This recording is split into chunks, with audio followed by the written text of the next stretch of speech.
Okay, I think I'm on. I got that on. I don't need scene transition. Let me see docs. Stats. Ooh, not those stats.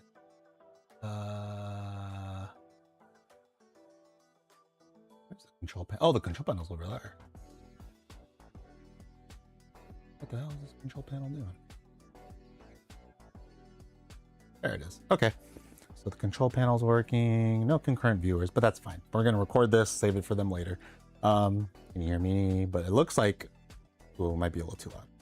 But it looks like people could hear me on this, so. All right. Okay. So I got that set up. I'm gonna take this down. We're gonna put this chat. And we're gonna take this down. And we'll put this back up here. We got all our, these aren't sponsors. These are just people I've had the pleasure of working with. They don't, yeah, they paid me, that'd be great, but they don't, so it's fine. Anyways, they pay me through having fun doing this leisure activity. Anyways, so today the topic is adding Bluetooth support, Bluetooth low energy support to the Kaleidos. As you know, it uses classic Bluetooth. So if you were to connect to an iOS device like an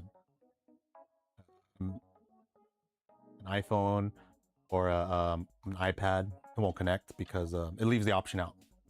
It's because it uses classic Bluetooth stock. And that's just how they designed the board. Luckily, we figured out a way to get Bluetooth low energy on there. So all you have to do is get one of these little guys for $8. And that's a ESP32S3. This is the one that the community has been using. So yeah, buy one of these. Yeah, they're about $8 to $11. You could buy 3 of them for like 25 if you really want to, or 3 for 25, and you could do like a BLE virtual. Oh, it's like a wireless serial connection, so it works a lot better than the SPP bullshit they were doing, connecting it where there's always loads of issues and dropouts with it. The BLE bridge that Bear made was is a lot, I think, is a lot better than the SPP. I always had like disconnections when I was connecting with my Kaleido.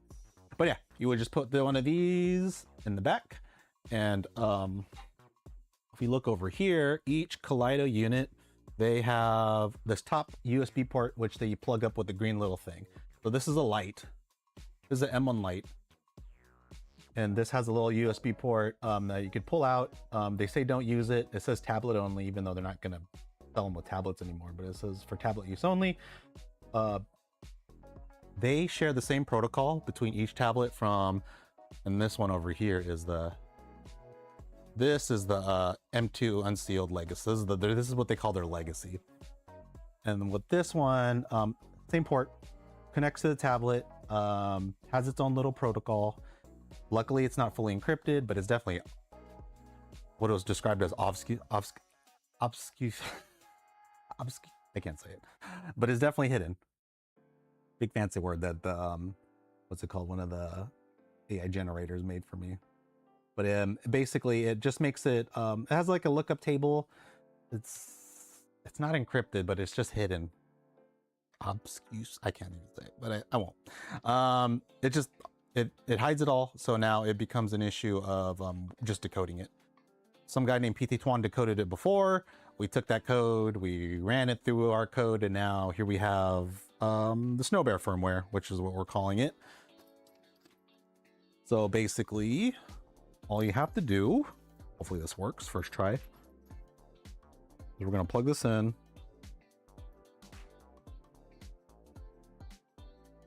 And there's that top USB port. We just plug it in here.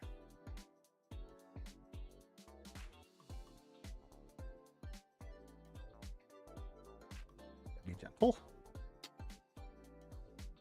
Plug it into this.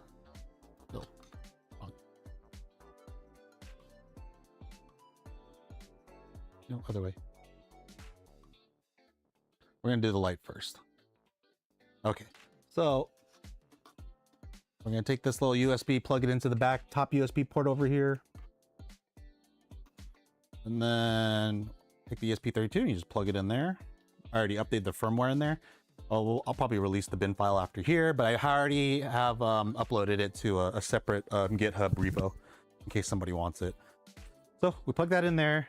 That's in here. We didn't use this bottom USB port that this also has. So if you look down here, there is another USB port.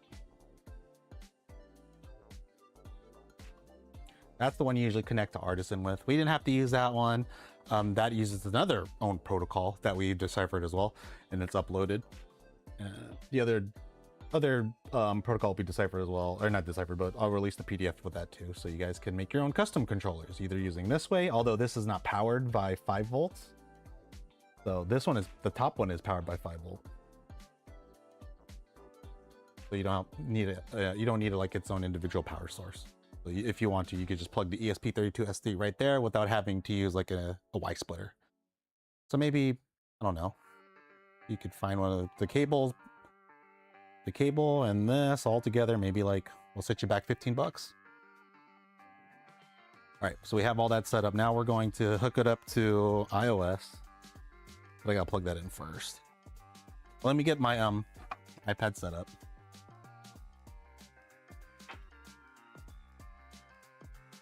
So I got an iPad mini. This is basically what I use it for. I don't really use iPad, but I might switch over now that they're not gonna let us sideload APKs. Let's go here. I got to connect to my. Really?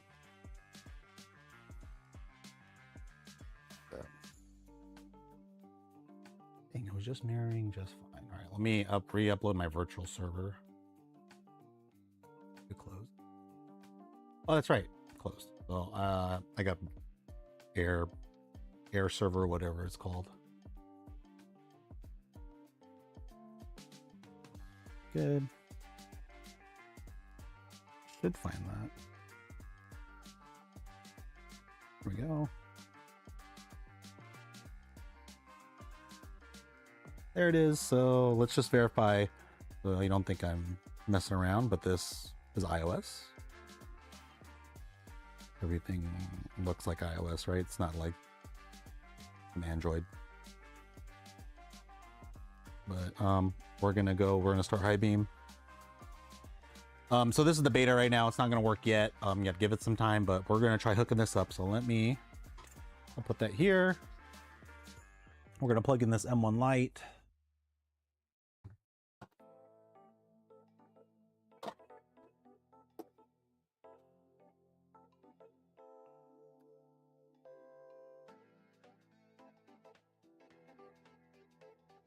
Goes, and we're gonna go to settings, and we're gonna go to connection settings. Oh, and I gotta turn, did I turn Bluetooth back on? Yes, let me turn Bluetooth back on. We'll back it up a bit. Go to device settings, connection configuration. You'll look through here and it should say something like Roaster SRv6 or whatever it's called, but I already connected to it, so I'm just gonna do this. Good, right there. So I paused for a minute because I didn't think the temperatures were going to put up, but they're showing up right now. So let's see. I'll turn the fan on. Let me put a camera on this too, so it doesn't look like you're just looking at a screen. There we go. So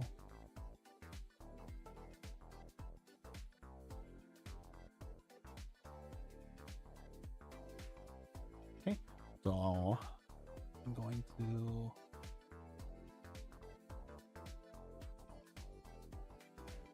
we'll move the drum so you can tell that it's being controlled. Can't really see if anything's happening.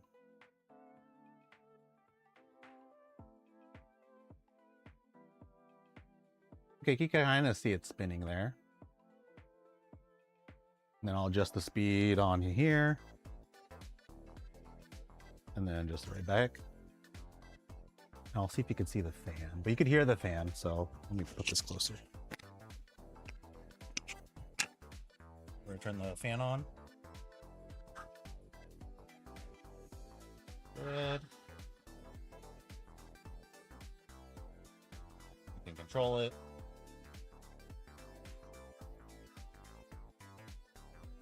Good. And then wing fan, of course. You can hear it. But most of all, we gotta see if the heater's working, right? So let's see if I could get a better angle of it. Probably up here.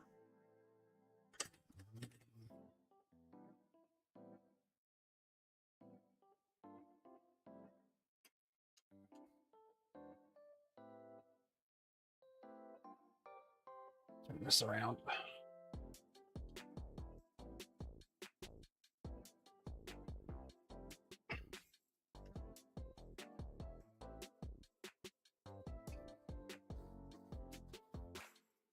I'll bring this back.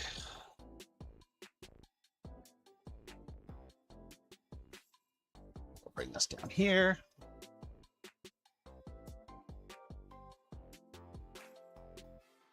All right, so now let's control the heater. Oh, of course I got to turn this on. You got to turn the SV, or you got to set up the SV so it's the temperature that it'll allow the maximum temperature. So we'll do that. And then you could turn that off, turn that back on. I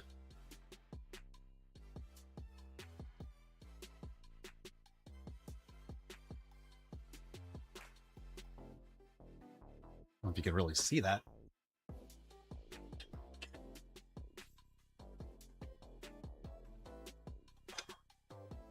You kind of see it, but there's the light that's on. So let me turn it off. Turn it back up.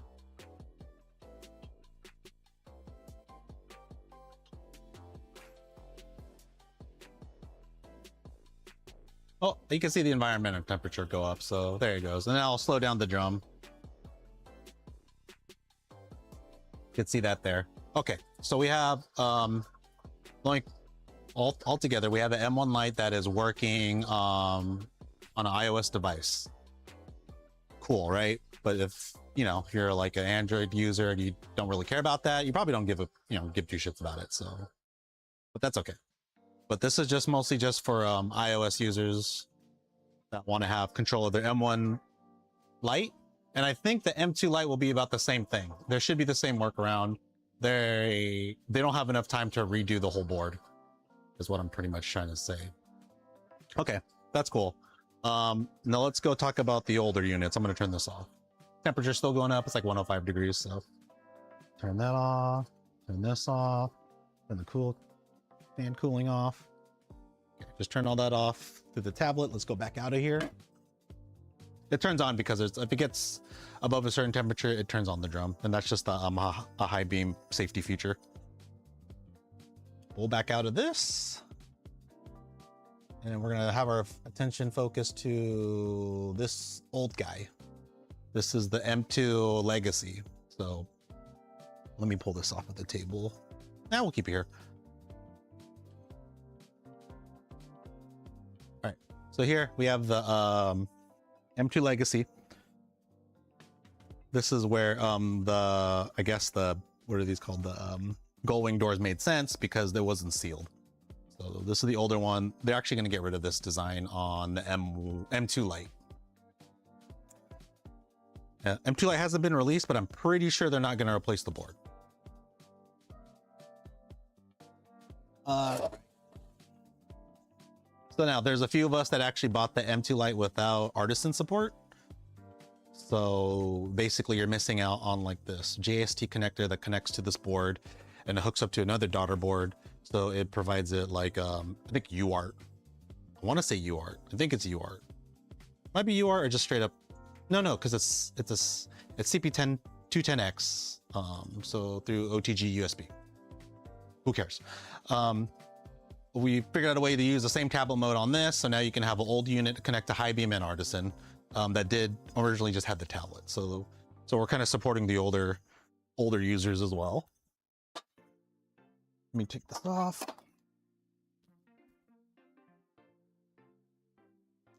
So if you have a legacy unit, or if you find a legacy unit for sale and you're like, oh, I really don't want to buy it because it doesn't have artisan support, it has this old tablet, try giving this one a shot.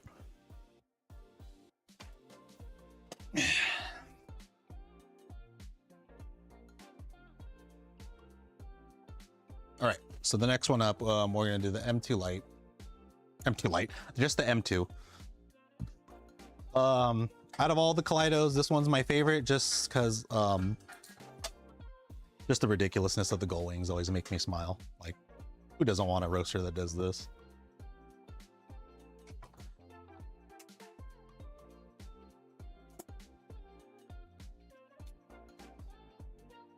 Can't really beat that, right? Oh, but they're getting rid of it on the next one because it really doesn't make sense to have it. It's not sealed anymore.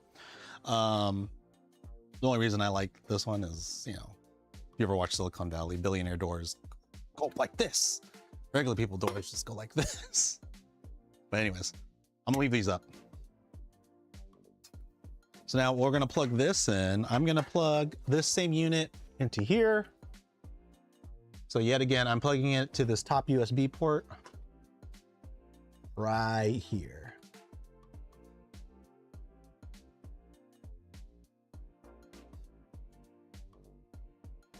Okay, and that's just the same ESP32S3.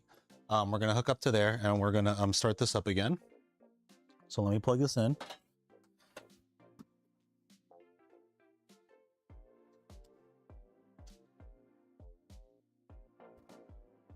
Good.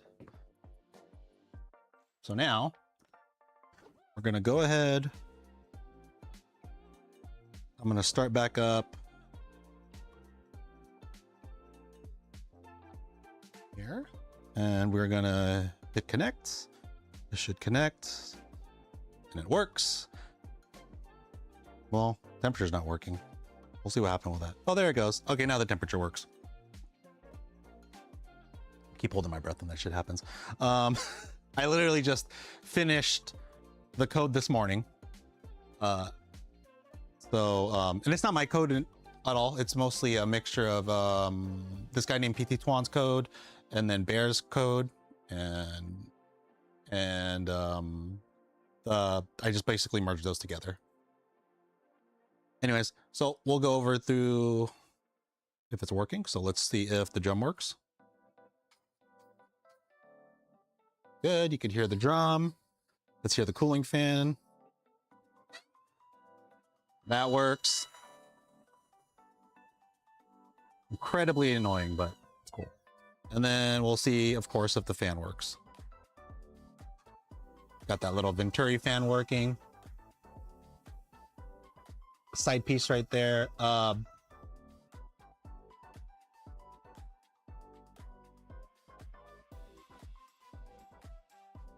And if you are interested, I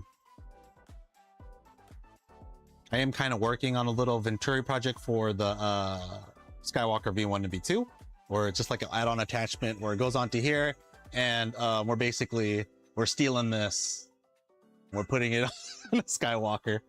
But I gotta test it out and see how feasible it is.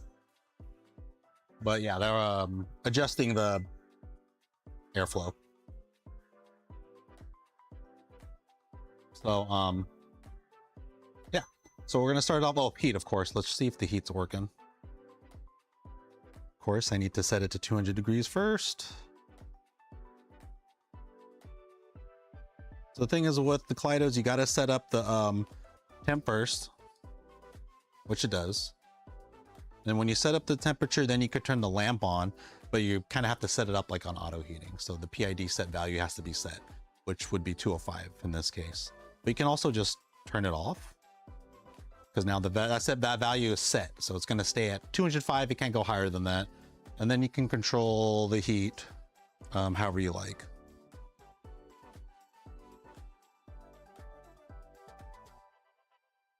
Good, you really can't see it, so I gotta turn it around again.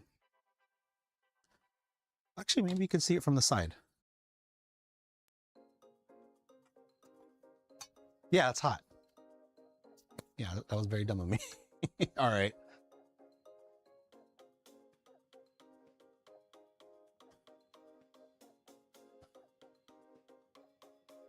There it is. So this is the old one, you could tell because it's not sealed. The sealed ones, it was really just the lamp heating up. Now it's this one was just, I think it was kind of more similar to the Skywalker, where it was actually using infrared mostly to heat up the beans.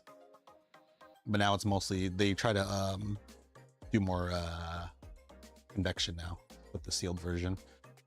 Anyways, so yeah, you could tell from here, I'm using an iPad, and you probably could use an iOS device, and I'm controlling the heat just fine. That looks good. I could control the drum speed, go quick or go slow, but mostly we're going quick. And I could, there we go. And of course the cooling fans. All right. So for those, there's a lot of people that's going to probably be upgrading to the M2 Lite. Because it's new and it's, you know, I think it's great that they're lowering down the prices and doing this. But at the same time, you might be seeing some people want to upgrade from the legacy version, unsealed version, to the M2 Lite version, which is sealed. So it's better with convection. I think they said it's better for roasting in the Kaleido universe. So I don't know. I'm not too sure. But now you could probably get an older unit, and you know, if someone's selling it for like, I don't know, 800 bucks, and the only issue, it only has that stupid tablet. No, I won't say stupid. They only has that kind of wonky tablet. The V2 has stupid tablet, but the Artisan tablet, the Kaleido tablet's actually fine. If that's all that it comes with, now you have an option to use an ESP32, hook it to the back, and control it just as well. And if anyone says it's going to lower the refresh rate, it's not going to be fast enough. This unit only refreshes the temperature every 1 second to 1.5 seconds. Anything lower, anything faster than 1 second, it doesn't register. It has to be, it does it only in 1 second intervals. 1 to 1.5, something like that. That's when we were deciphering the packet, we were noticing that we would try to send it faster, like maybe 250 milliseconds. It wouldn't read it unless you hit that, what, like 1 second range. So don't have to worry about like it not getting the temperature data fast enough. It does it just fine. It pulls it just fine. It's quick enough. And don't get this confused. This ain't no fidget. Okay. This is like a ESP32 setup to control it using its own protocol. So you're switching out that tablet. I don't know where my tablet's at, but I think it's upstairs on the, oh, I don't know where it's at because I used this last.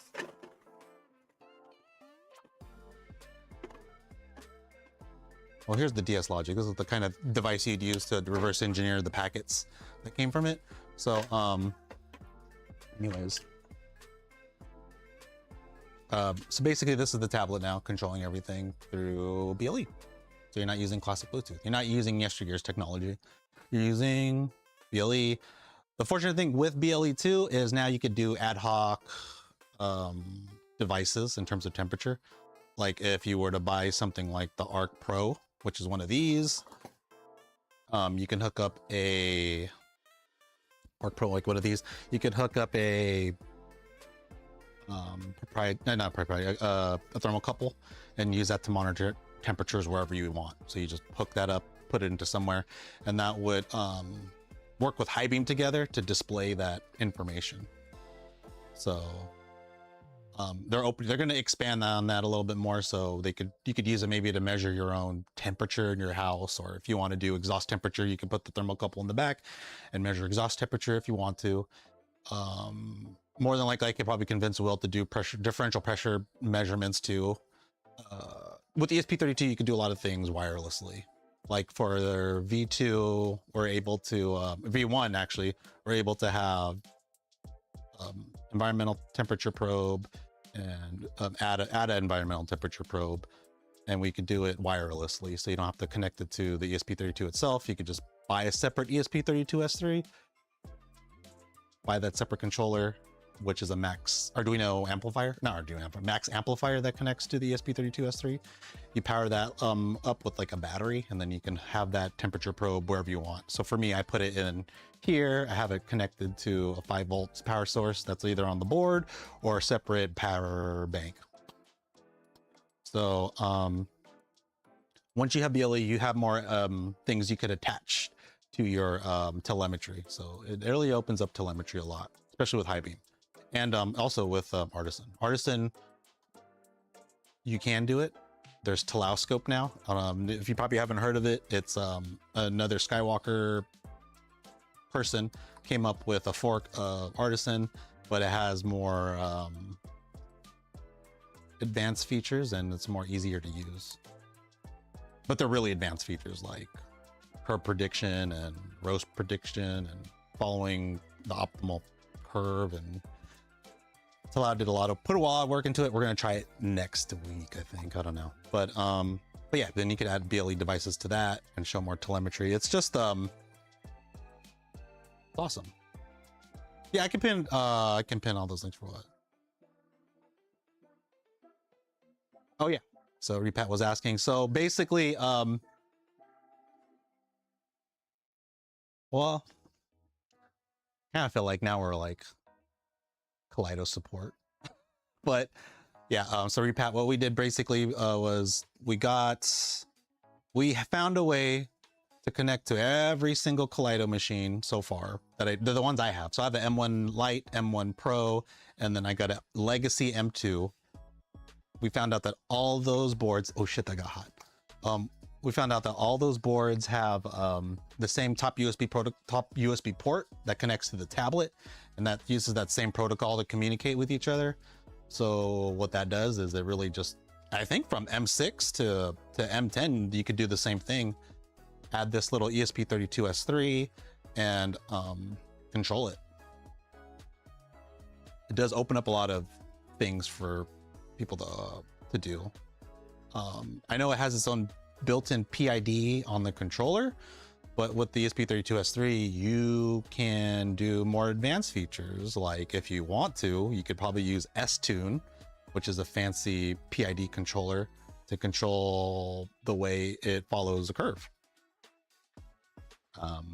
Or you could do, there's another one called ARG or ADG. That's another PID controller, but instead of like, it does something where it measures, it counts for error.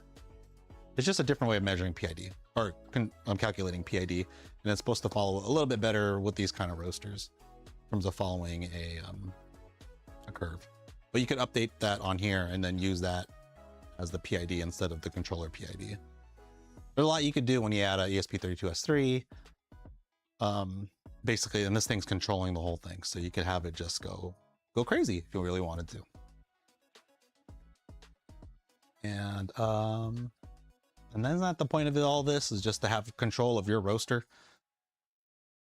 Because right now, if we had it the way it is now, the M1 Lite is losing the tablet, and some people like the tablet.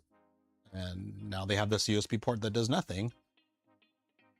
So by decoding it and all that stuff, now it's more open. And we're going to keep the firmware open. If someone charges you, or if you find someone saying that they're charging you or whatever, I really can't do anything. Just don't buy it from them. But whatever they're charging you, I'll do far less. I'll do it at price. Because I don't want people like profiting off of other pretty much open source work. And we're gonna do a separate GitHub repo for it. So we're gonna fork it off PT Twan's fork and use his GPL license, because I think that's what you're supposed to do. And then we keep that license, we keep it there, and we just make everything open. So people, if they wanna like get the actual firmware, they can upload it to their own VS Code and make adjustments as they want. Or if they want that bin file that I released, I'll upload it there and they can use that as you want. Of course, everything is, it has to be at your own. Pretty much a warning. Anything that here, it's not guaranteed 100% to work. And if you fuck around with it too much, you might actually break your stuff. Yes, no Bamboo Lab situation. Fuck that. We're not doing that. Everything's open, free. No one's gonna charge you for this. Although I really doubt HiBean are gonna make a solo device, like a solo, because they're gonna have like legal issues with Kaleido, I think. Matter of fact, I don't even know. Maybe I don't know. Yeah, I think we're allowed to decode the protocol for home use, right? It's our appliance, and we should use it like we should. But you bet your ass if I get a C&D, I'm running to Louis Rosman. Crying for help. Getting my $10,000 and getting lawyering up. I highly doubt they're gonna do anything. But yeah, that's how it should be. To control your roaster, it should be open, available, and it shouldn't have any kind of encryption on it. Although I wouldn't call theirs actual like encryption. It's basically like a lookup table. You just look it up and you find the numbers and then you put it together and it spits out the right ASCII code, I think. So yeah, I'm gonna roast with this, I think, today. I'm gonna try it out. This is the first time I'm gonna roast with it. Like I said, I literally just wrote the code this morning. And I'm not a professional coder, so obviously I'm using things like ChatGPT and Gemini to kind of help me figure it all out and putting two codes together. So even if I did charge, I think ethically that would not feel right if I were to charge people for this, because it's not my work.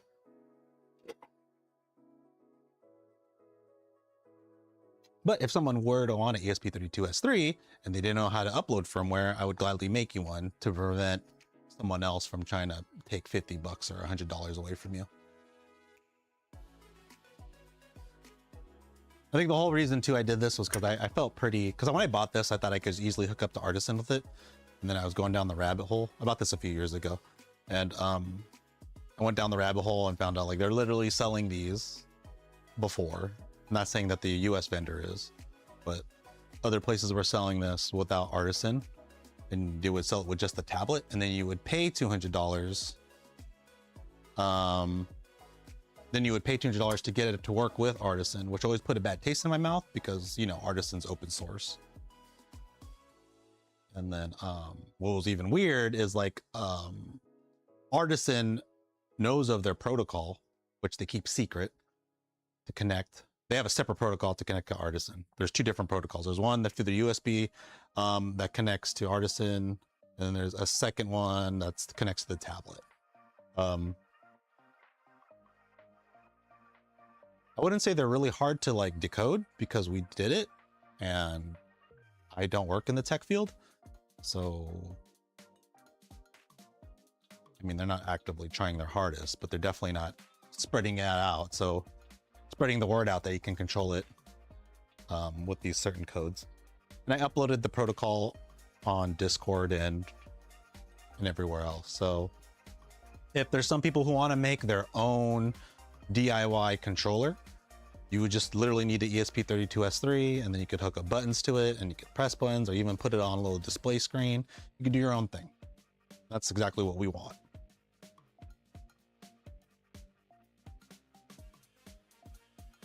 But if they come with lawsuits, please help. Please. Because I don't got that kind of cash. But I highly doubt they're gonna do it. I think it would be a terrible look if they decided they wanted to like C&D me or whatever. And also, this PT Twan code's been out for a while. If they wanted to really do something, they would have tried to shut down that page.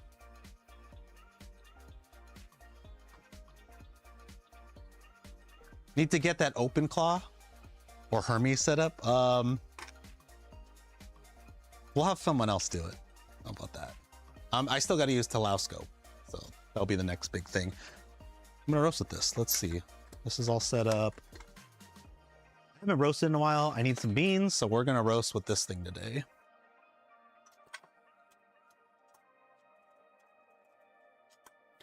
Fun fact, they when they mount the handles on this is right onto the chamber. So when you grab this bare hand without any kind of thing, it will literally just burn your hand. Also, yeah, this does work with M1 Lite Pro. So if you have an old M1 Lite Pro and for some reason they only sold you the tablet, you would just buy the ESP32S3 and do the exact same thing I did. It worked for this. Worked with it really well. And this has the brushless motor. So, you know, some people might be selling their M1 Pros. You can get it for maybe a little bit better price. I think I prefer the M1 Pro versus the M1 Lite. Cost wise, it goes to the M1 Lite, but feature wise, I think the M1 Pro is a lot better. They got this. This is not really common on any of the Kaleidos. This is just the basic power module.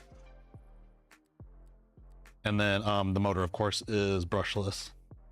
So yeah, that's a lot better than the brush motor they have. The brush motor, they got this like dinky 26mm brush motor. I mean, it's fine. It's not going to break it. It's moving it, and I haven't had any issues overheating it. So it works hard. It's already working better than the Skywalker. But yeah, so still a few more projects ahead. Like I was telling well, I don't really make an announcement yet, but I am looking into basically putting this part. Oh, you see this part right here? The let me get to the top.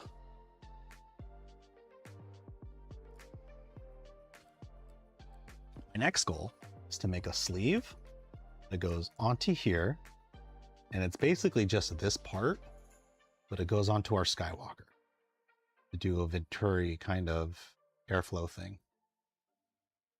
I haven't really thought it out yet. That's my next kind of project I'm hoping to kind of see if anyone wants to play with, but I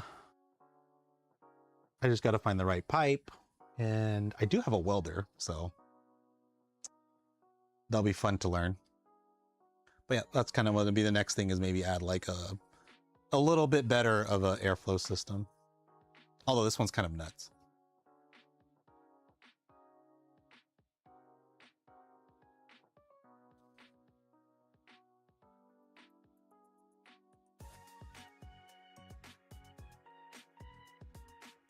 I like how they put LEDs in the back. Anyways, let's go roast with this. Let me see if I have everything. I gotta make sure I have the cup. Or the cooling basket, this thing. So we're gonna roast this on HiBean using iOS.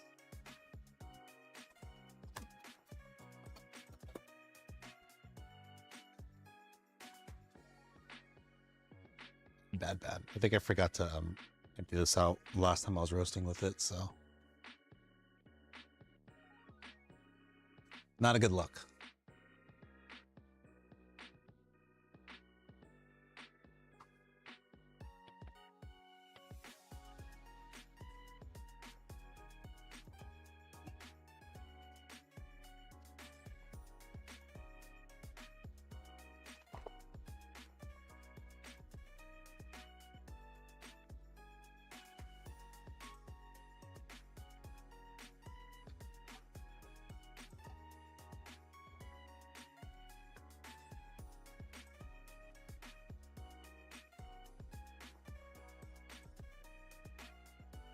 I just do manual. I'll probably just use manual through, well, I'll show you what a manual workflow through is. Actually, maybe you'll help me, because I don't really roast with my Kaleido often. I feel like this is just a big old machine that I use to figure out how to get HiBean on it. Actually. Let's get this back on here. There's window, there's my eagle.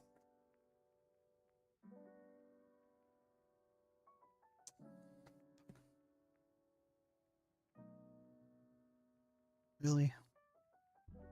I'm gonna restart air server again. I think I hate about that program. Like, it always goes away.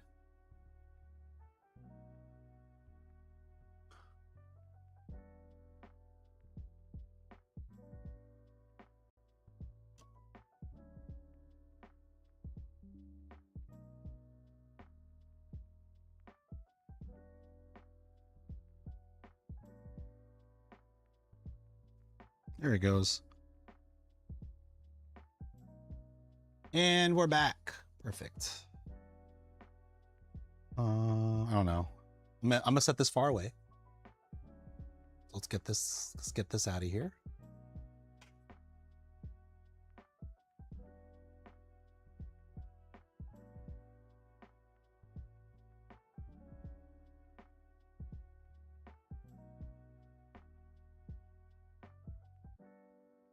Let's see my Halo Reach shirt.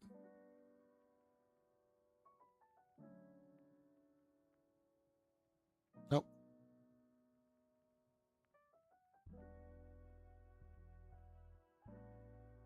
Okay, maybe I'll turn this. I need a glove. I'm gonna burn my hand again.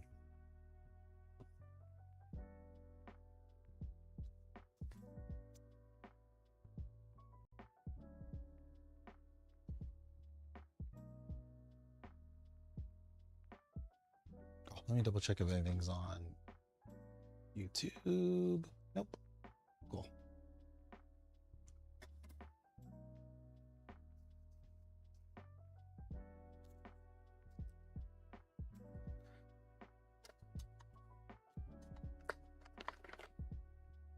Holy hot fuck. Okay. That was not a smart idea.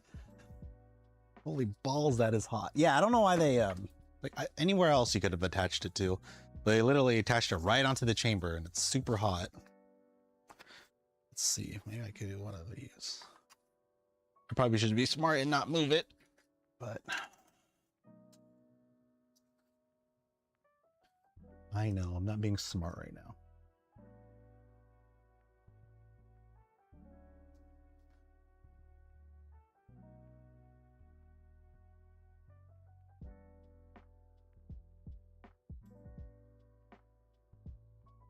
It's too close. Oh, get back this up. Okay. Gonna get a better.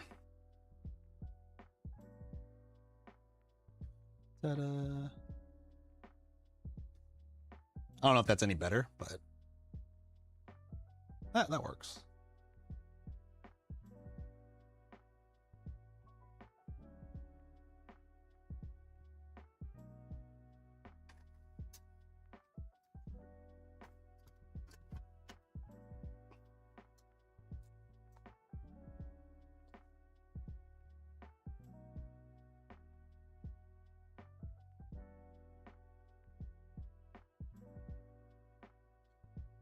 Maybe a little higher.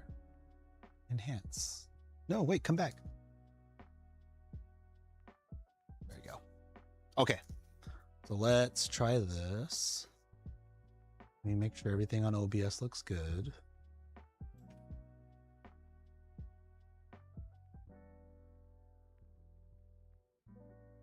Then we'll flip this over. Like that. All right. And you can see how it's auto adjusting. It's kind of keep at that 200 degrees Celsius level. I kind of warmed it up. I better not put it there.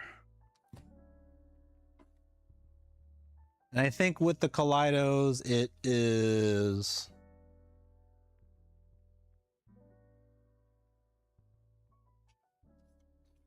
I forget. I think it's, if it's a Kaleido, then it's.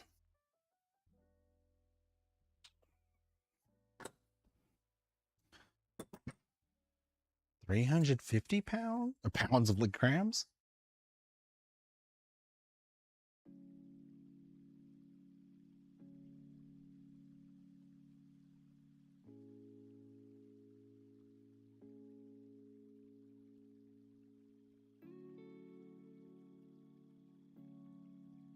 There it is. Okay. Let's measure this bad boy out.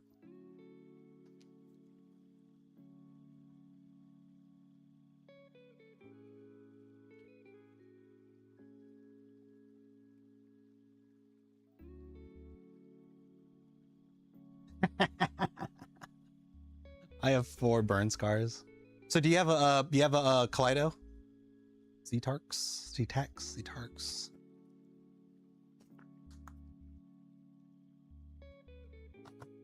I was really tempted to get an M2 Lite, and then Then I got mad because I was like, I got a decent roaster here. I mean, it's not gonna like be miles better than anything else. And if I need a bigger one, I really should get an M10.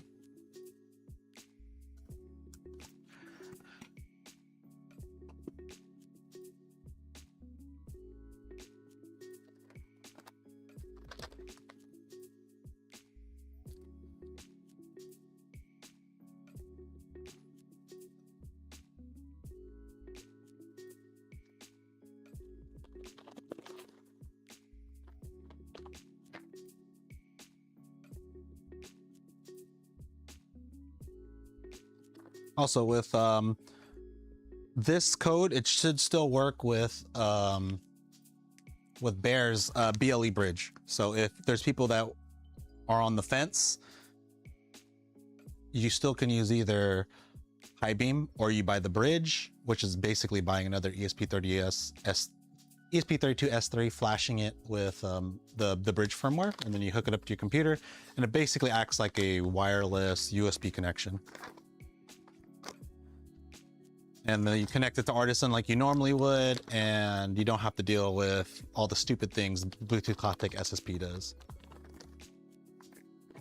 Where it like makes two, and then you have to pick the one that works, and if it doesn't work, it fucks up the whole thing, and then you gotta restart Artisan, and you pick the other one, but you second guess yourself, and you pick the same one you picked last time, and then it fucks up Artisan again, and you gotta restart it. It's more like a user issue.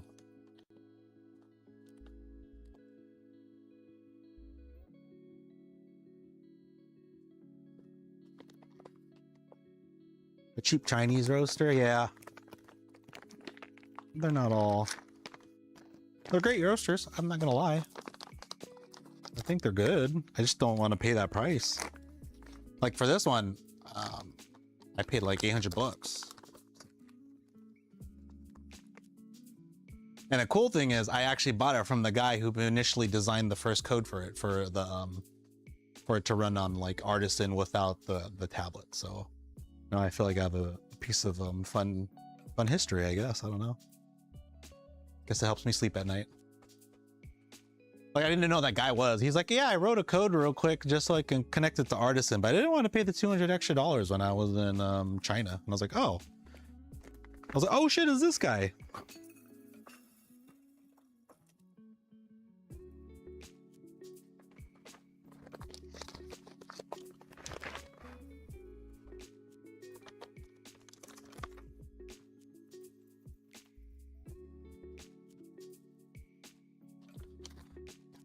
Timeout on this thing is insane.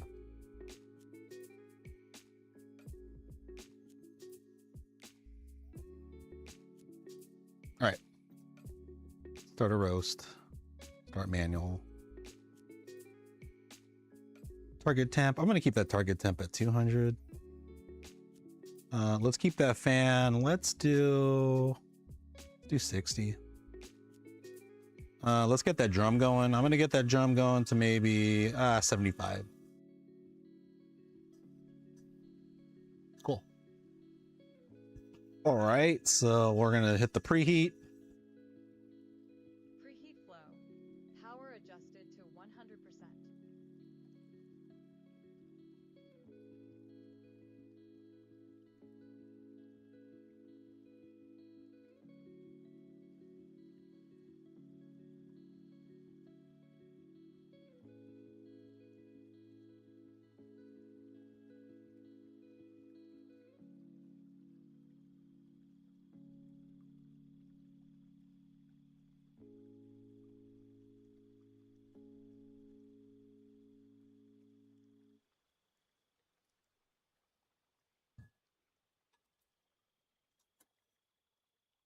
And oh, why is it decreasing in temperature? Oh, it's because I didn't close that door. So I closed that door now. So I did 350 grams. I'm gonna preload it.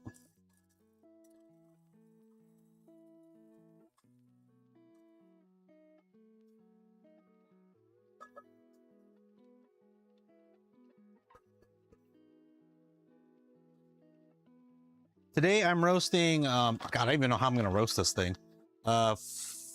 Brazil dry process Doña Maria Dorotia. Fruited hints added interest to the bittersweet roast. Sorry. Chocolate, pistachio, banana bread, walnut, dried cherry, chocolate ganache, and baking chocolate. Word. All right.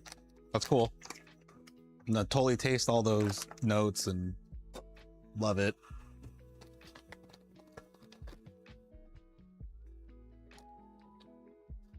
I'm pretty simple when it comes to flavors.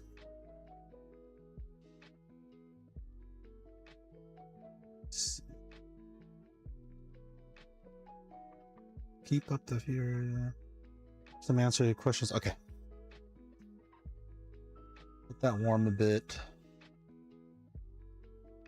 So once it hits 200, I'll probably hit charge. I'm going to keep all that the same.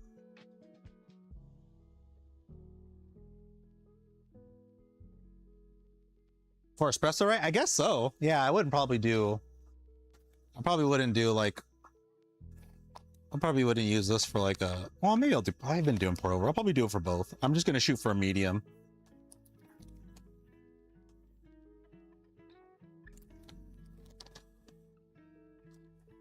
Now we're going to see if this firmware is going to work or if it's just going to die mid roast. I wouldn't lie, but this is the whole purpose of it. I didn't really get to test it.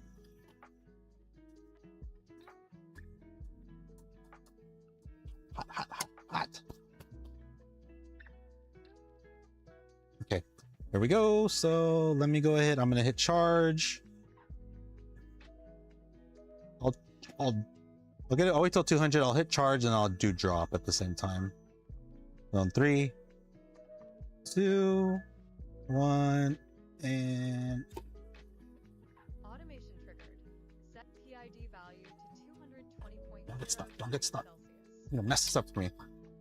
Okay, so we're going to close that off. I'll turn this off. I'll drop that to 200, but I'm gonna bring this down to 80.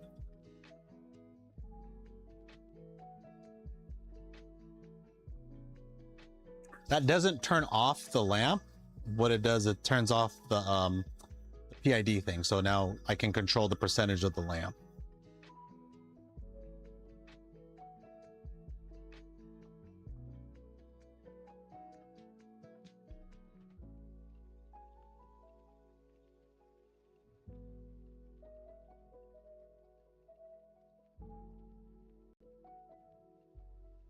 Turning point detected.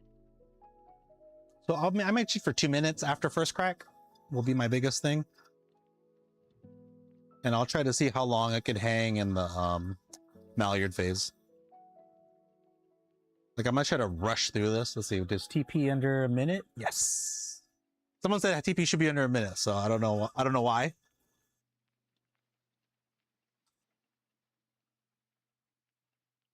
I overheard it in a conversation. They were like, yeah, TP. It was at the roasting convention I was at. Not roasting convention, the World of Coffee.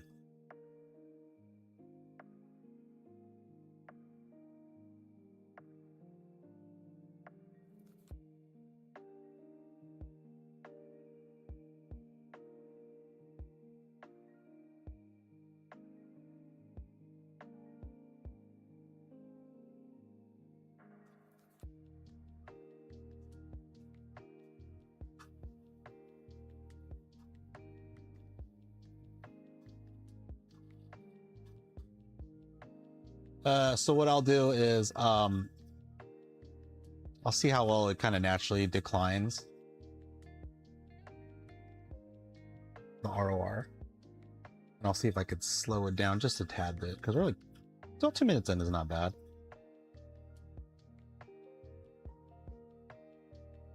If we're going up again, I'm just going to give a little up tap down to 75.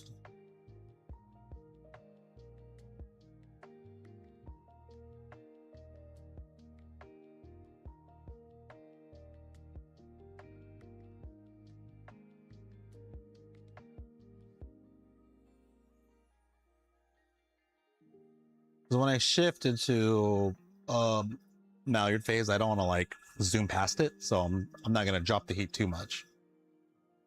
The fuck? It's plummeting. Why are you plummeting?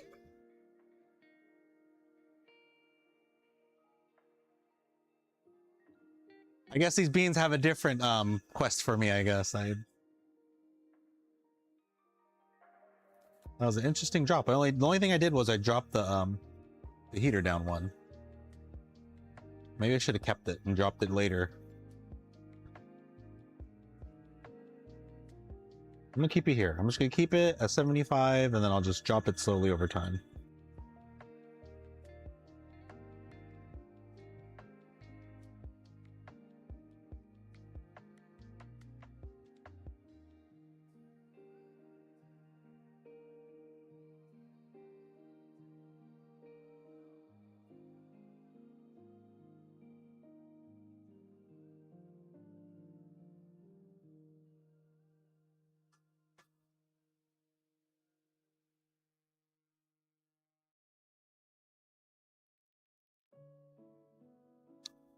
Yeah, there was a big like emphasis for some people that it was weird because they would talk about roasting and they'd be like, oh, I roasted this, but my ROR curve wasn't like declining like it should be.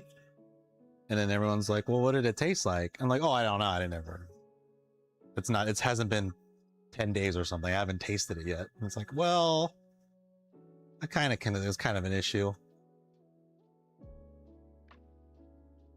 Am I only using one lamp? I got 2 lamps on here. I haven't touched anything. And it's like down to 150. Maybe I should have kept it at 85.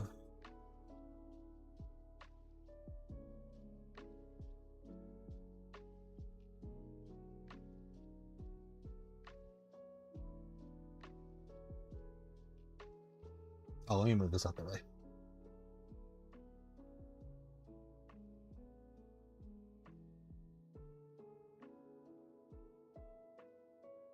I'm gonna see if the browning has occurred. Still a little bit green, so I'll let it keep going.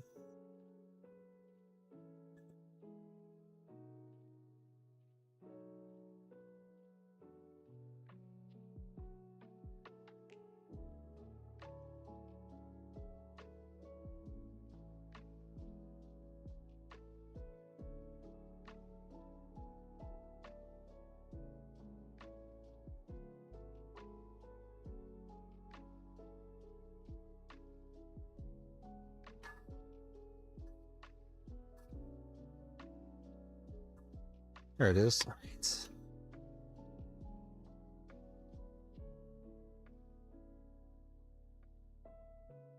I'm gonna drop it down just a little bit more again. Maybe just bump up the air a tad bit.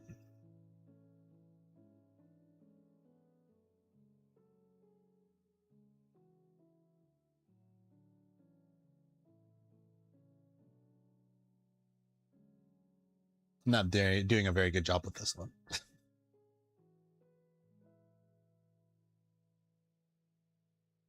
Almost 5 minutes in the first phase. I don't know if I want to do another 5 minutes in the second phase.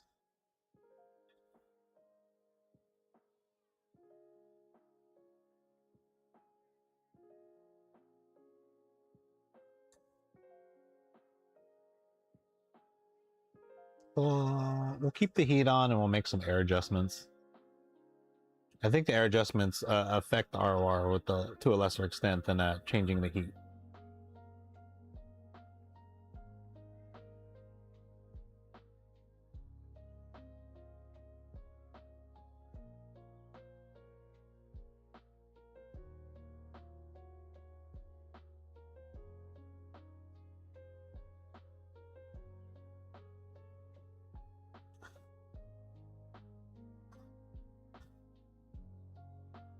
I don't want to kill my ROR. It's like at 6.8. I want to keep it up high. Not too high. I was kidding. You don't have to go back up, sir. It goes back up to 8. Oh no, I'm getting a spike. I wonder if that's going to be... No, that's too early for first crack.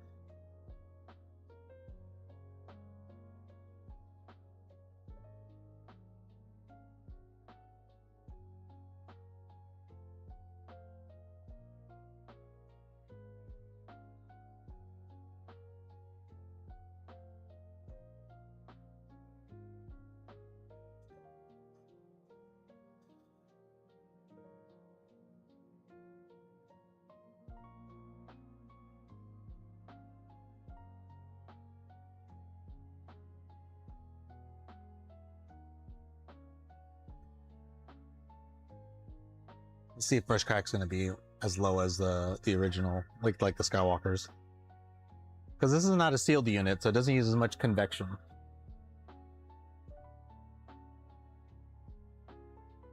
But the lamp isn't close like a Skywalker, where it's like literally right above the beans.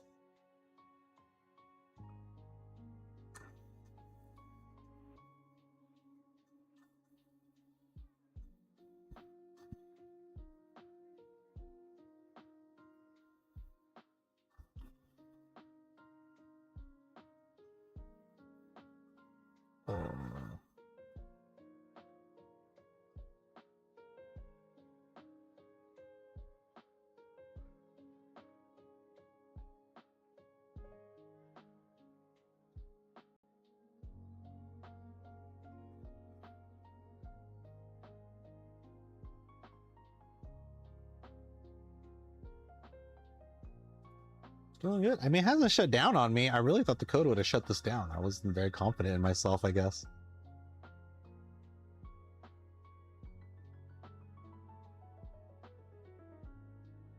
Let's see if there's anyone on YouTube. I need to like fix my chat stream because I always have to check both. Yeah, we're good.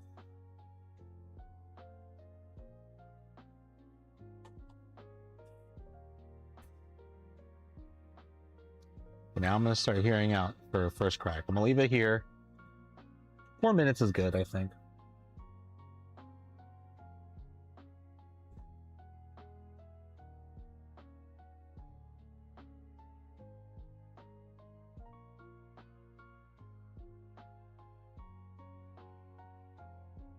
A little more air to it.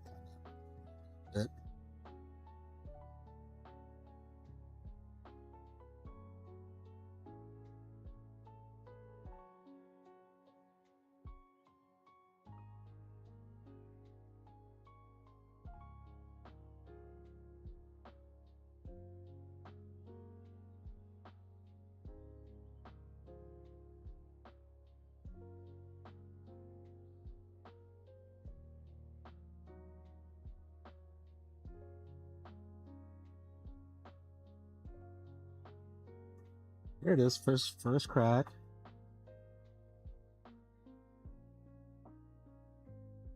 Hold on, there's one crack. Give me more. And one. I need 3 at least.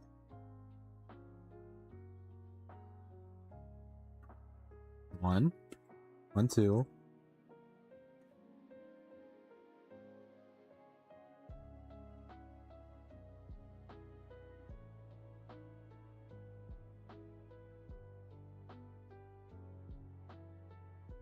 Come on.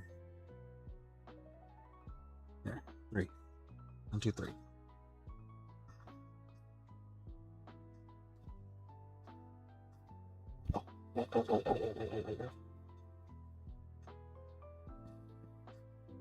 No. No, I didn't want to do that.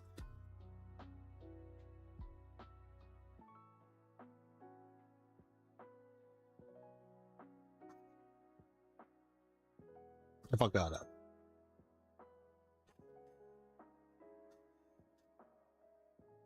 I probably shouldn't have set it to 200 for the set value. I probably should have done 210.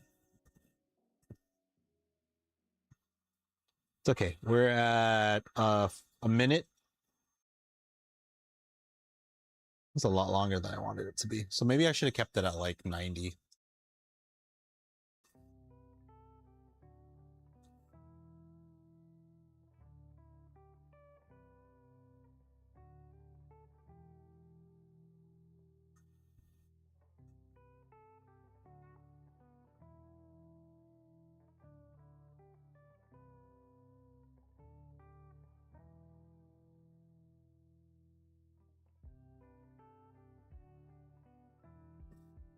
So 2 minutes and then I'll do a drop.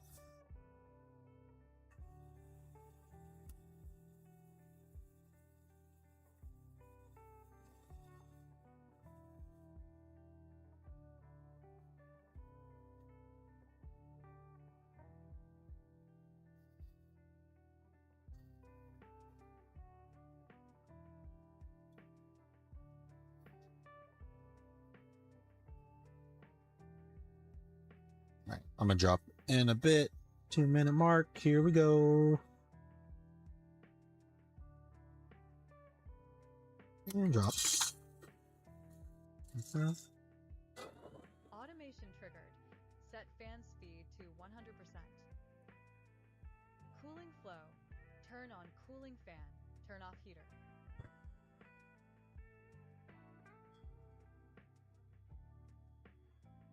Good. Not the prettiest graph, but it'll work. We'll see how this tastes. Try to my espresso machine.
All right.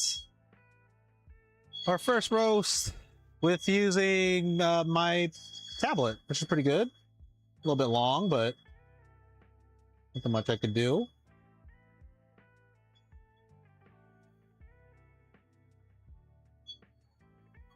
So far, so good. I'm gonna try one more on the M1 Lite Pro. Make sure the firmware's sturdy. I think it's already cooled off.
All right, I think it's cooled off. Let me double check something.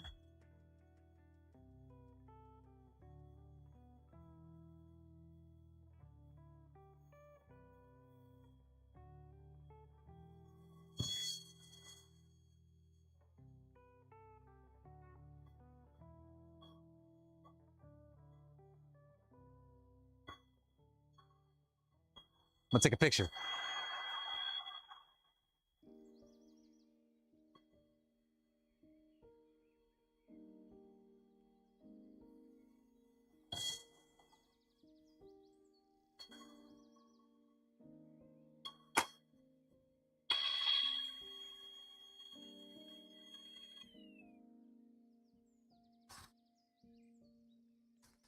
Looks good.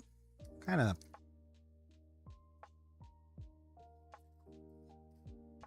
Looks all right. Doesn't look like super uneven or anything.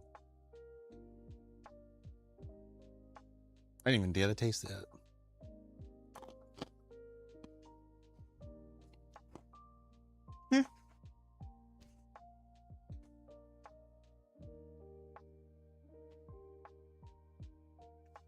tipping on this? What the hell?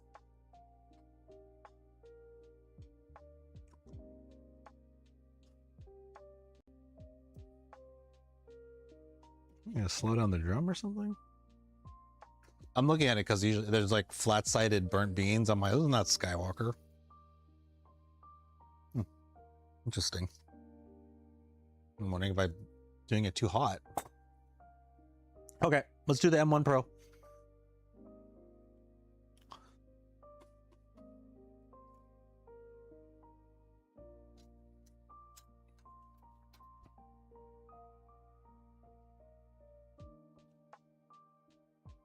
So it works on the Legacy. Now let's see if it works on the newer units.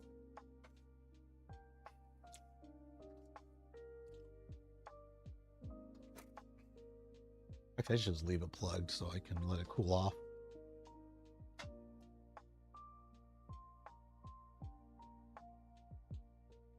Oh, it even reconnected. Wow. Awesome.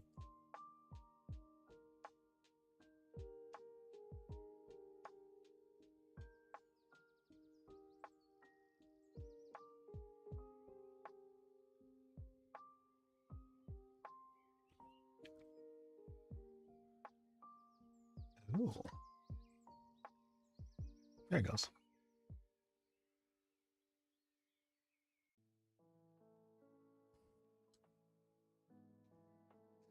All right. So I'm gonna let that jump spin until it cools off.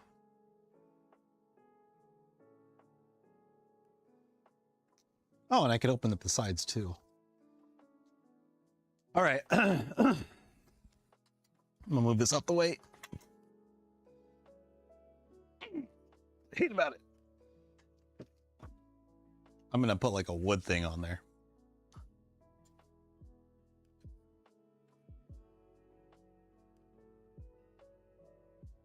I mean, eventually you got to replace it. They just have better quality. They have a really good lamp vendor, which is why they don't often get replaced.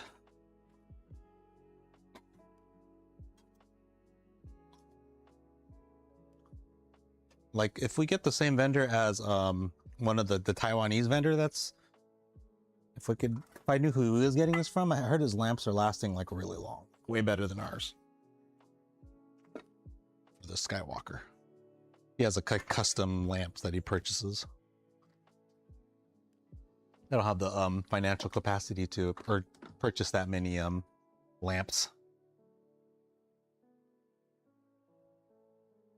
Oh, Skywalker, I need to change once a year. I think maybe once every year and a half for the Kaleidos, depending on how much you use it.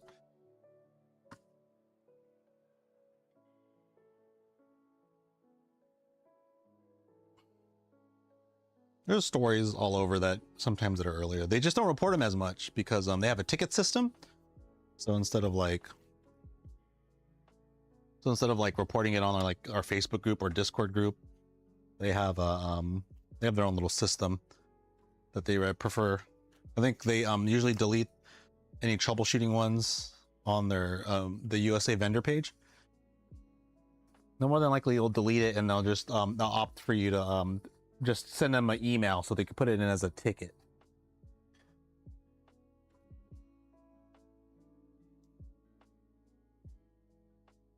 Right, we're gonna try this one next.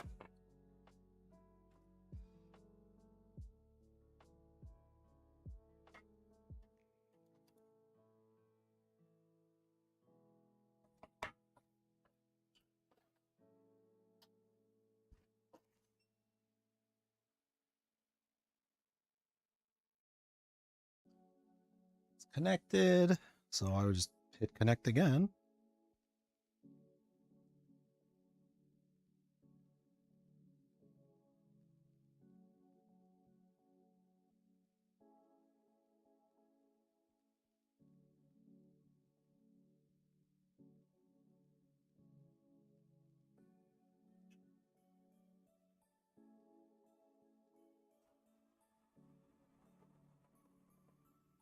Okay, all right, works for completely.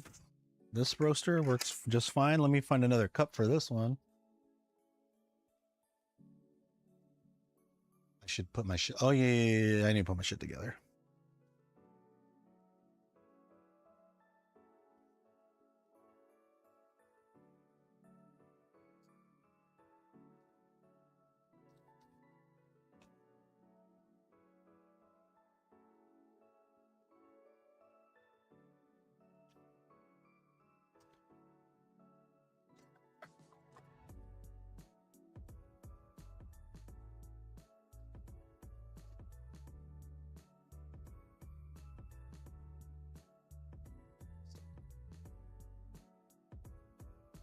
Let me move this one.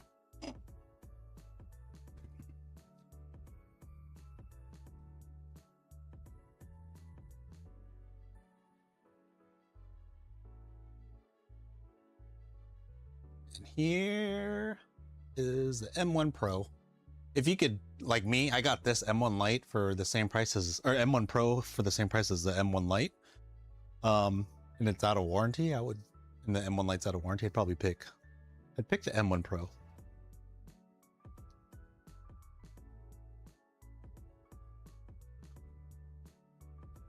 Just because of the bigger motor, the brushless motor, so it's more efficient. Probably has more torque. That's basically it.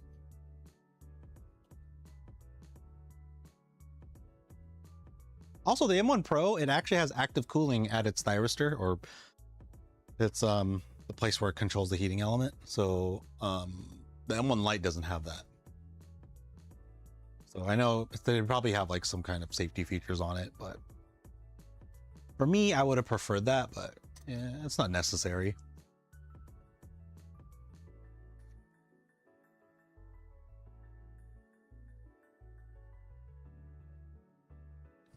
There it is.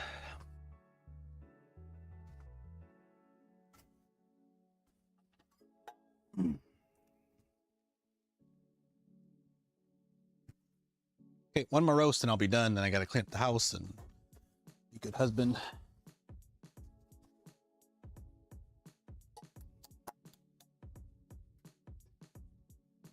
Oh, I should post up the link for this. Hold on. Post a link or I'll put all the files on.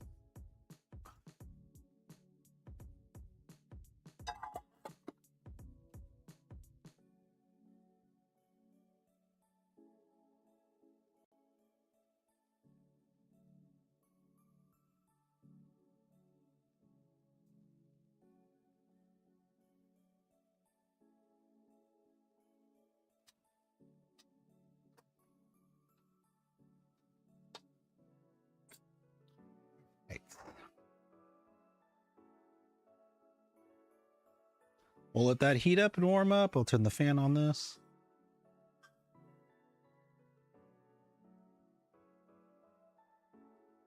All right, so now we're moving on to this one. M1 Pro. This one right before the M1 Lite.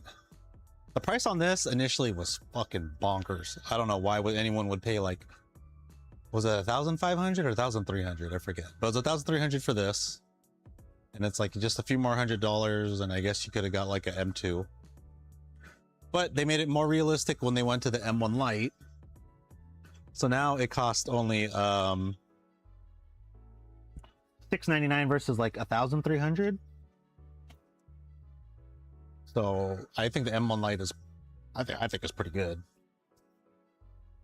They did like they did a lot of cutting changes, but they are claiming that there's upgrades on there, but there's no upgrades. It's just cheaper, which how it should be. They took all the fluff stuff out, and then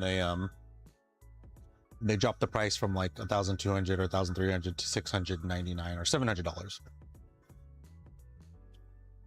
And if I were to take apart the panels and the front panel and all the other stuff, it would look exactly like an M1 Lite, or at least pretty similar. But the M1 Lite, they did remove things like the handle, which you really don't need. They removed hardware. They use like these rubber, you know how PC fans connect to a case? They use like these like little rubber plugs. Exactly what the same thing they do with the lamps, or with the panels. M1 Lite has a smaller brushed motor, less torque. It's smaller. It's not as efficient, but it's cheaper to make. Like you went from like a $27 motor to a $699 motor or something like that. And it has, I think, pretty much the same torque, or Newton meters or whatever. They actually slimmed down the trier to be smaller. So it went from like 16mm diameter trier to a 12mm. Actually, I'm not sure now. Maybe they might actually be the same. No, never mind. I think it's like a 14 millimeter diameter trier. But they definitely down. Well, they went down from the size from the M2, so it's a different trier. And then of course they changed the board, so it no longer does PWM to the motor. That's how we would control it normally. Now it just controls it, I believe, through voltage. Might be PWM still. I'm not sure. I haven't really checked it. But I want to say that it's voltage regulated. I haven't put a multimeter on it yet, so. What else? Oh, and then one big thing that people had gripes about, but I thought it was okay, is they have you make this. This used to come pre-built with these like pop rivets. Now they give you these plastic, similar rivets as the ones I was talking about to hold in the panels, but smaller, and they go into here and they rip pretty easily. So, but they're small enough to where you can like still use 3Ms, and then you could just screw those on in case you want to replace all the little plastic little rivets. But no, they put it all a separate piece, and you just bend it and you put it together, you put the rivets in, and then you have this. And it's not all metal. This one's technically all metal because of the rivets are metal. And then the front panel is a little bit different. They made it a lot more simpler. This front panel, they had like these little two attachments that would latch on. They literally now would just like, it just goes, it's like these two little metal pegs that they'll latch onto. Now they remove those two pegs, and they just use like little screws or something to just, or no, they just, I think they fit. There's little hook sides, they're cut out hooks, and they hook right into the front. It's nothing big. I usually take off the front panel too, so. But yeah, let's wait for this to warm up. And I'm gonna move this to 210.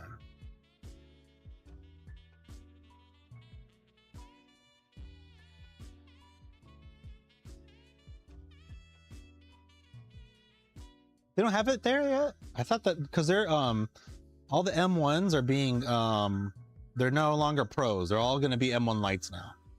So I thought this new wave would be out through Europe as well, or through at least to the EU. You can buy them from Kaleido vendor in China. They just charge $899 versus the US vendor. It takes a little hit, maybe on their margins a little bit, but they're selling them. They're selling them left and right, so you can't fault them.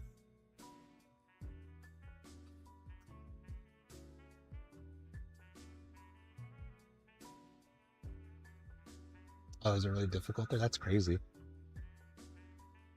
Here it's just the tariffs. They like jumped all the prices up. The V2 went up in price. The V1 went up in price as well. It was supposed to be like a $350 roaster. Now it's like 480, close to 500. And the V2 was like 800, I think now. So that's definitely not, I don't think it's worth it.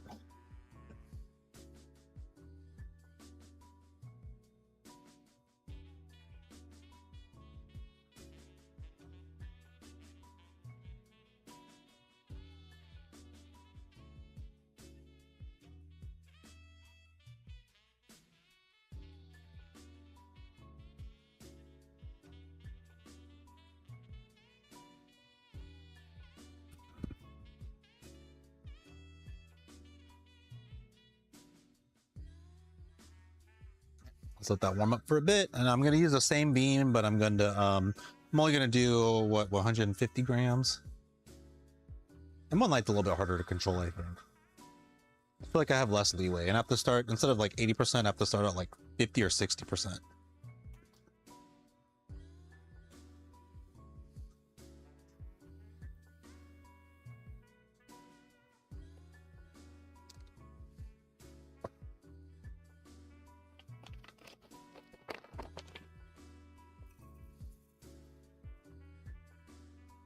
Perfectly 150. Fuck yeah.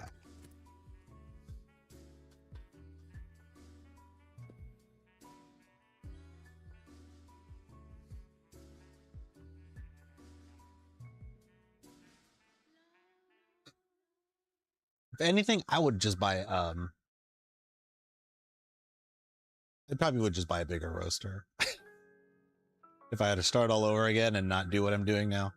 I actually take more enjoyment out of working on the firmware stuff and hardware stuff than I do with the whole kind of roasting process.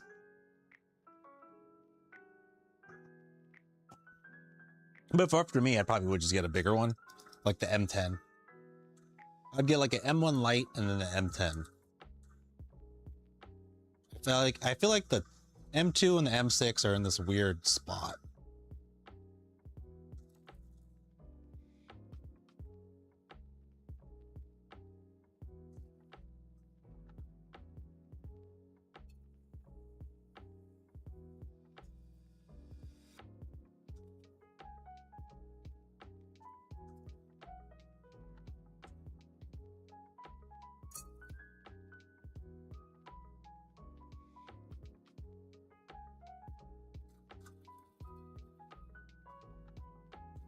All right.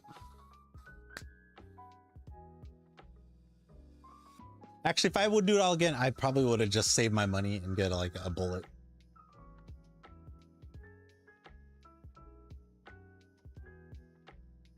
The M10s are famous in Asia. That's what I hear a lot of people talk about that.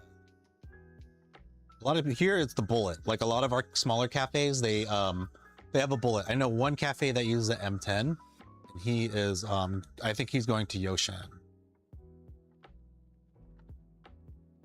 Yoshan has pretty competitive deals and they work really well. It's just that their America support is not that great. And they're like their after hours support, their support is literally after hours. So you have to like call someone from China to give you a basic idea of how to run their equipment.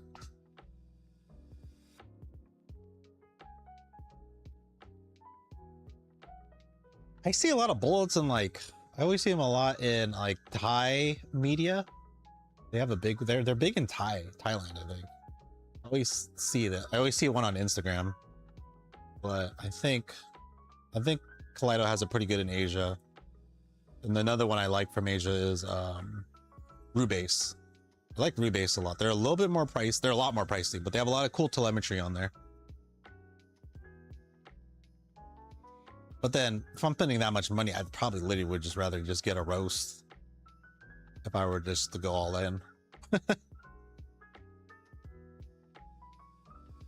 Bullets are, I don't know. If everyone that owns a bullet here said they love them, but then you talk to other professional roasters that moved on to a Loring, they're not as big fan of them. But then like they literally upgrade to like a roast, and it's like, well, how's anyone really gonna afford that? There's one guy who went from like a bullet to a bellwether. I'm like, I don't know if I could take you seriously.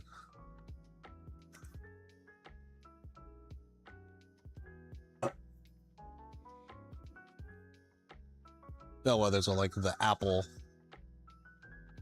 of roasting.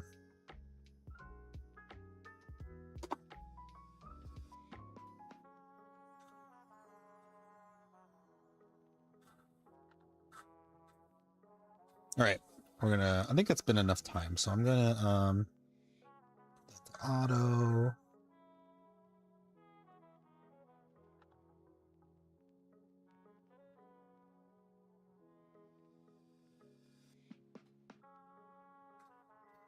I'm gonna jump ship to 65. I'm gonna bring this to 80. I'm roasting this pretty hot, so I'm going to drop the heater off. We're gonna wait till that hits 200, then I'm gonna drop the beans.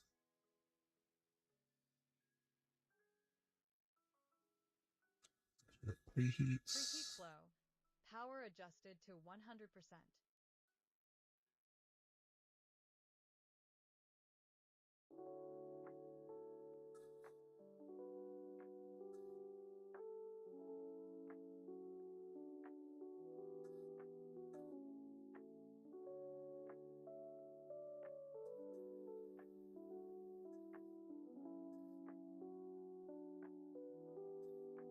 And we're gonna hit charge and drop. Set PID value to 220.0. We're gonna move this. I'm gonna move this to 60. I'm gonna drop this. Drop it to 215.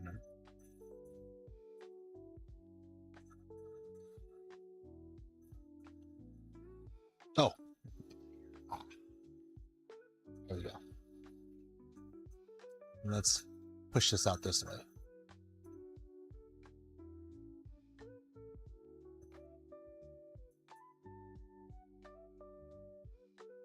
Well, why are you at 100? You should be lower than that. That's insane.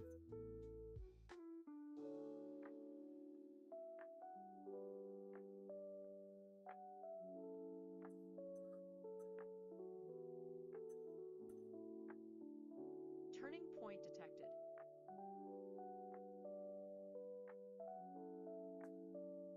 What was that TP at? 53 seconds? All right, we're on a good roll, I guess.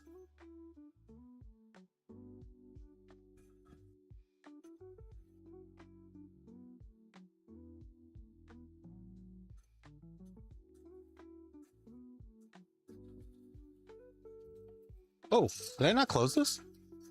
Oh, shit.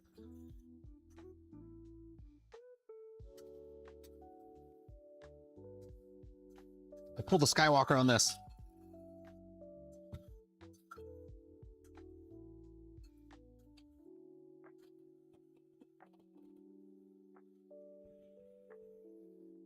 I gotta hold this down. I didn't close it all the way. Whoops.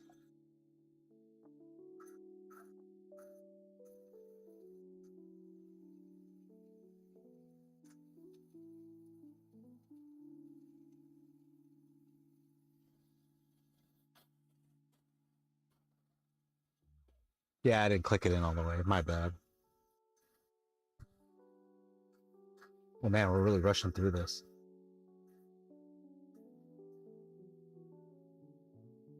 Holy crap.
There's literally being stuck at the bottom.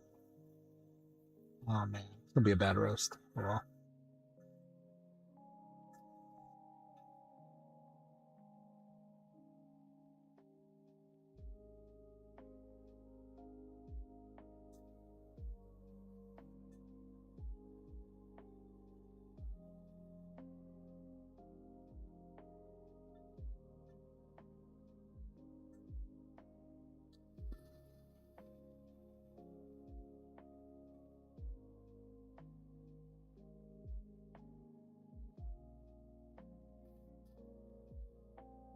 Yeah, now I gotta hold it.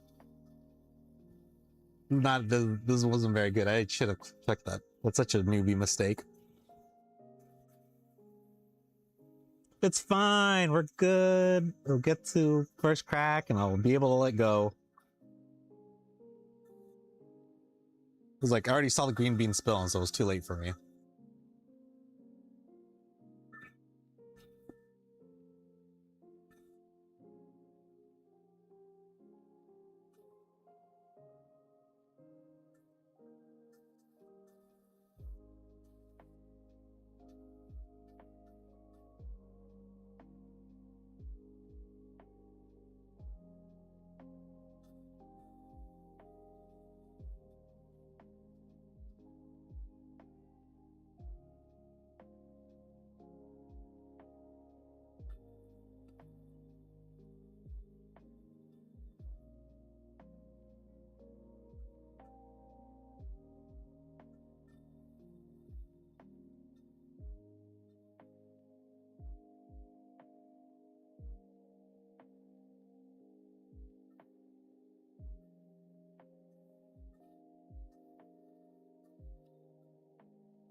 Hear the poofing. Oh, that might be first crack.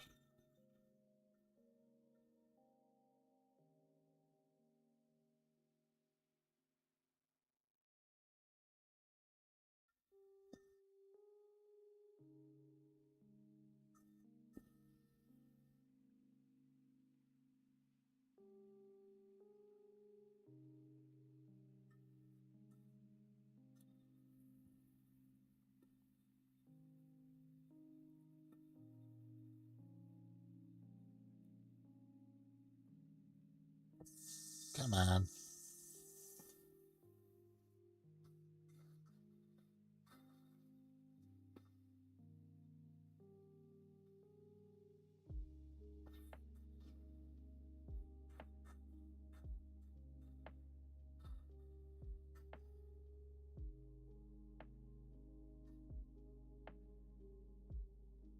Listening for first crack now.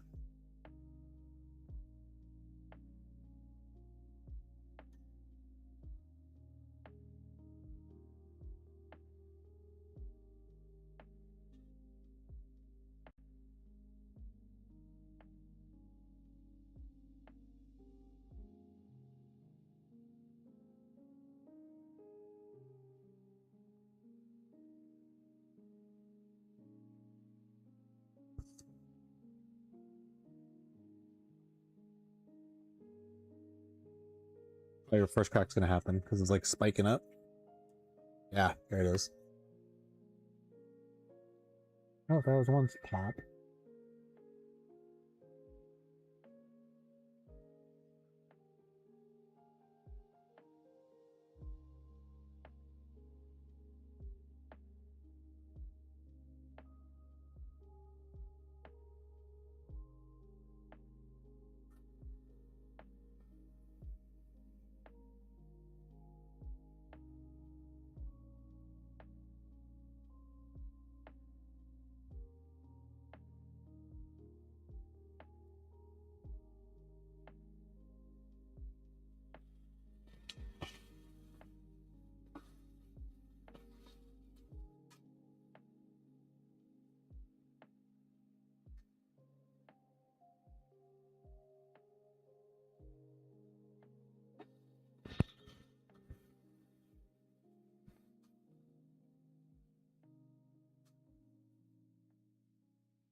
I'm not hearing first crack. Did I miss it?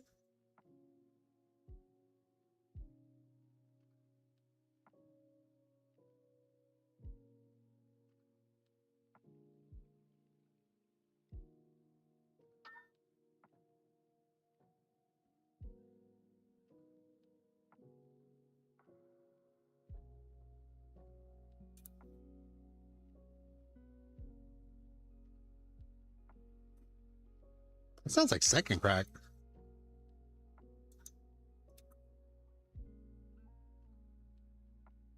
Well, guess I'm gonna have some espresso.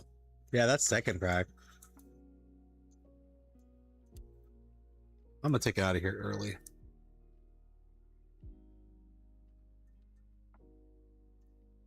Automation triggered. Set fan speed to Yeah. 100%. Okay. I guess I went into. Wow, this looks better than the other one. Cooling fan. What? Turn off heater.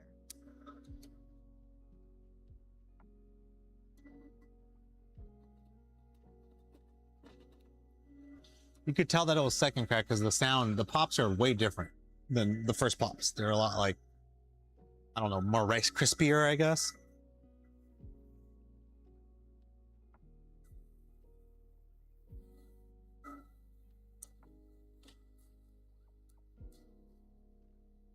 They're a little bit quicker, where the other ones are just like more of a rolling, gentle pop, pop, pop, pop. This is like click, click, click, click, click, click, click, click, click, click.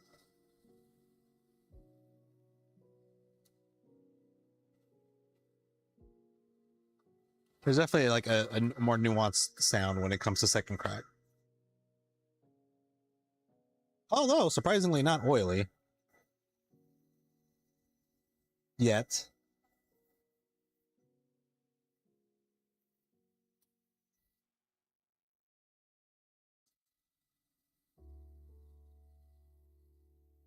Right. Well, I'll be doing it for my roasting for today. Oh, somebody was asking what we're doing today. Today was a Kaleido day. Well, not really a Kaleido day. The stock finder Buzz Lightyear was asking what would we do today. So today, uploading new firmware, Snow Bear firmware for the Kaleido folks. So what basically what this does is allow people with legacy Kaleidos and to connect to HiBean. It also allows M1, M2, any of the ones that were using the old board, connecting it to HiBean to like iOS and things like that, to like Mac, where the Mac folk or the Apple folk weren't getting access to it. They'd have to get like an Android phone, or they would just do Artisan. Now you can do HiBean over BLE for it. So it just opens it up for people to use different roasting software. It also kind of opens you up to give me the ability to make your own custom controller, your own custom software if you were wanting to like make your own app or, you know, do whatever. So we basically kind of released how the protocol works, how you can get like an ESP32S3 to connect to it, and how you can have it connect to things like HiBean over BLE. So yeah, that's basically it. I think that's it for me. I'm gonna clean up my house and I'll just leave this video up. How long we were on for? God, hour 43 minutes. That's too long. We got some roasting. Actually, everything worked out pretty well. I thought the unit was gonna break, so that's a plus. Can't really. Actually, did some roast on a on an iPad, so that's like the biggest takeaway. Basically, we're doing a roast on iPad, where we couldn't do that before with any of the Kaleido machines. Now we can, and it only costs about. If you don't have a USB cable, then it probably costs you like $20 at the most. If you were to get a really fancy ESP32S3, I mean, you could get away with like an $11 ESP32S3 Zero.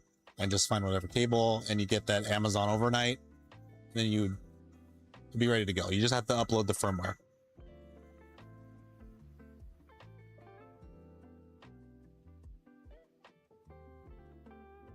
Oh, I roast in my garage. I actually usually have my my Airwave going so it could suck up all the smoke. I just didn't. I don't want to hook it up today. I have to I had a water leak and a lot of shit just break on me over the past week, so I had to I got to replace this with something else, and then I want to hook up my Airwave on top so it goes downwards, so it's more of like a what's those things called, a hood.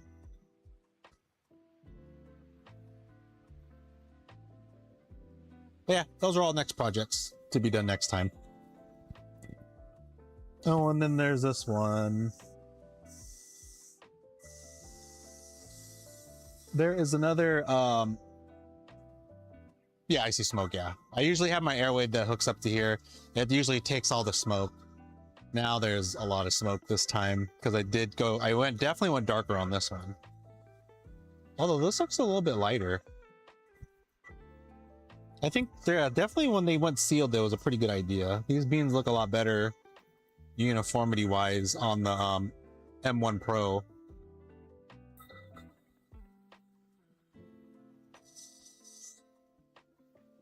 Like, I'll do a comparison, but yeah, you can definitely tell how much better the light handles. Well, maybe my lighting is different. Anyways, I'll try these out later. But yeah, if you have any questions, concerns, I'm gonna upload I'll upload all the Kaleido stuff into the Kaleido Bros section, and then I'm trying not to put all this stuff on like their Facebook group.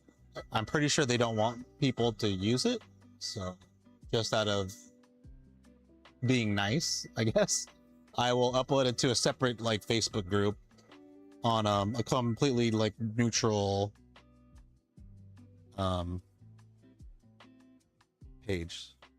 And I've taken all the stuff that's Kaleido related out of our Skywalker GitHub, so they don't, in case they get mad and they try to see in DS, which I doubt they will, but just the CYA, they don't close my GitHub repo, and I could have it on the legit repo that I took it from in terms of like the initial decoding protocol from PT1.